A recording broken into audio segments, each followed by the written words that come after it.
कौमी एहतिसाब ब्यूरो नेब ने इमरान खान की अहलिया बुशरा बीबी की दोस्त फराह खान उर्फ फराह गोगी से मुताल्लिक इंक्वायरी का आगाज कर दिया। नेब की जानिब से जारी एलामिया के मुताबिक इंक्वायरी नामालूम जराए आमदन और मनी लॉन्ड्रिंग के इल्जामात पर की गई। DG नेब लाहौर को कानून के मुताबिक कार्रवाई का हुक्म दे दिया गया। एलामिया के मुताबिक फराह खान पर मुख्तलिफ कारोबार के नाम पर बहुत से बैंक अकाउंट्स रखने का इल्ज़ाम भी है। फराह खान के अकाउंट में गुज़िश्ता 3 साल में 847 मिलियन रुपए मिले हैं।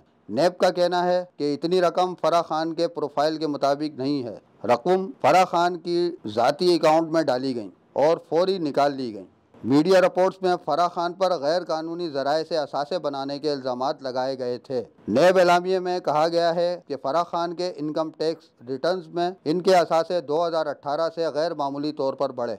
इस दौरान फराह खान 9 बार अमेरिका और 6 बार UAE भी गईं। ख्याल रहे साल 2018 में ही इमरान खान इक़्तिदार में आए थे और इसी साल उस्मान बज़दार वज़ीर आला पंजाब के मनसब पर फाइज हुए थे। जराए का कहना है कि उस्मान बज़दार की तैनाती में फराह खान का अहम किरदार था। ख्याल रहे कि साबिक खातून अव्वल बुशरा बीबी की दोस्त फराह खान रवा माह के आगाज में ही दुबई रवाना हो गई थी। नून लीग और पीपल्स पार्टी के रहनुमाओं ने फराह खान पर ट्रांसफ़र, पोस्टिंग और दीगर मामलात में पैसे लेने का इल्ज़ाम लगाया है।